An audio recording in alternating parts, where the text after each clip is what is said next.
거래 당시부터 거래선이 거래하고 있는 매출처를 파악하고 있다가 채권을 변제받기 못하면 제3자의 채권을 가압류한다.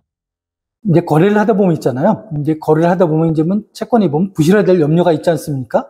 그러면 보면 이제 보면 영업팀이라든지 관리팀에서는 보면 괜히 발빠르게 움직이죠. 그 중에 하나가 보면 우리가 보면 이제 보면 가압류한다는 그런 가압류를 하지 않습니까? 그 중에서 이제 채권 가압류라는 걸 하게 돼요. 채권 가압류라는 건 뭔가 하니 내 채무자가 내가 채무자한테 직접 돈을 받아야 되지 않습니까? 근데 이 사람이 지금 자력이 없는 경우죠. 그런데 보니까 이 사람이 다른 데랑 거래를 하고 있다. 그래서 우리가 보면 그런 제가 그 말씀을 여러 번 드렸어요. 그죠? 우리가 거래할 때 보면 초기에 있지 않습니까? 우리 거래선이 어디랑 거래하고, 즉, 어디다 공사를 하고 있는지, 어디다가 매출을 하고 있는지, 그건 알 필요가 있다. 메이저 거래선들은 알 필요가 있다. 그죠? 그래서 보니까 채권이 여러분이 못 받을 것 같아. 그럼 여러분 단계가 뭐라고? 이제 채권 가압류라는 거 하지 않습니까? 이제 그죠? 우리가 요건에 맞게 직접 하시든가, 이런 직접도 많이 하시죠. 그죠? 아니면 법무사님을 통해서, 아니면 변호사를 통해서 우리가 보면 이제 그쪽에 조력을 받아서 우리가 보면 채권 가압류를 신청하죠. 근데 채권 가압류를 신청하게 되면 채권 가압류 신청하는데 우리가 거기다 담보도, 그죠? 담보도 일부, 현금하고, 그러면 보증보험을 한다든지 현금 담보를 집어넣는다든지 해서 채권 가압류가 이루어지지 않습니까? 자, 이 채권 가압류가 돼.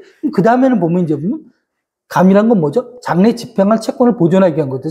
즉, 제3채무자가 내 채무자한테 돈을 주지 말라는 거죠. 만약에 그걸 줘버리면은 그거 주고 내가 적시에 받아와야 되는데 받을 방법이 이제 확률이 떨어지지 않습니까?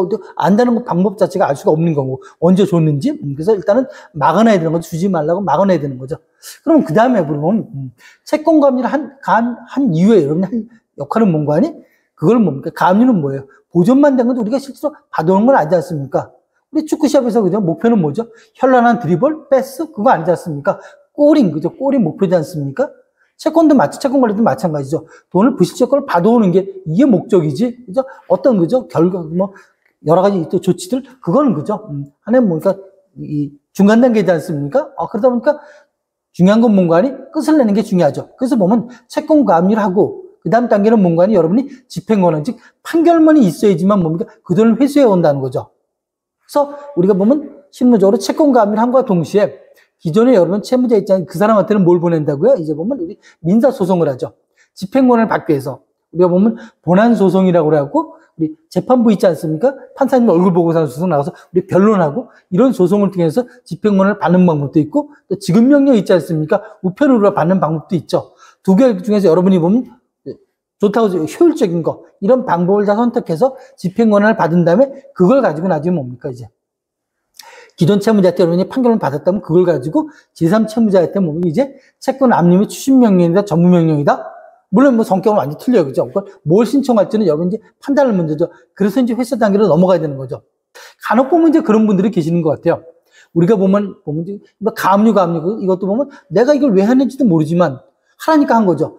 부동산 가압류, 유체동산 가압류, 채권 가압류 일반적으로 봤을 때 물론 자동차 그런 건 빼고요. 자.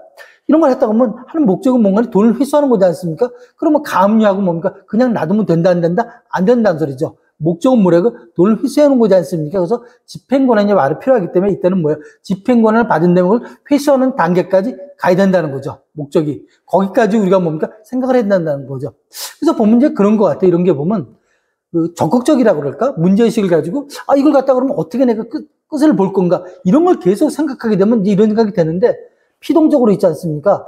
이걸 왜 아주 귀찮다. 이렇게 생각하다 보면 대체 지금 내가 뭘 하고 있는지 모르는 거죠. 그게 이제 중요한 거죠. 내가 지금 뭘 하고 있는지 모르는 거. 그러면 안 된다는 소리죠. 여러분은 뭡니까? 물론 그런 역할들을 보면 영업이익 관리해서 전체를 소송까지 다 하는 건 아니지 않습니까? 그래도 일정한 그런 부분들은 뭡니까? 이 다음 단계는 어느 단계로 가고 지금 내가 그죠? 민사소송돼야 되는데 그걸 우리가 보면 별로 능력이 없다든지 아직 나가서 뭡니까? 법적인 지식이 부족하다. 그럴 때는 우리가 보면 이제 변호사님의 조력을 받을 수도 있지 않습니까? 그래서 어느 단계인지 결국 여러분의 목표는 뭐라고요? 집행권은 받아오는 게 목표죠. 그걸 내가 할 거냐 로하게 그건 누군가로 할 거냐. 그런 단계를 갖다 끝을 낼 수 있는 거죠. 그런 조치 단계는 뭡니까? 여러분이 알고 계셔야 된다는 거죠. 실제로 여러분이 하지 않아도 뭡니까? 그 누군가는 하더라도 알고 있어야 된다는 거. 그래서 보면 이제 그런 것 같아요. 우리가 보면 전체 그죠? 나무를 보기보다는 어떻습니까? 전체 큰 숲을 보면서 흐름을 보면서 이게 어떻게 흘러가는 건지 그런 부분들을 우리가 이제 알고 있는 것도 굉장히 중요하다고 생각하고 있습니다.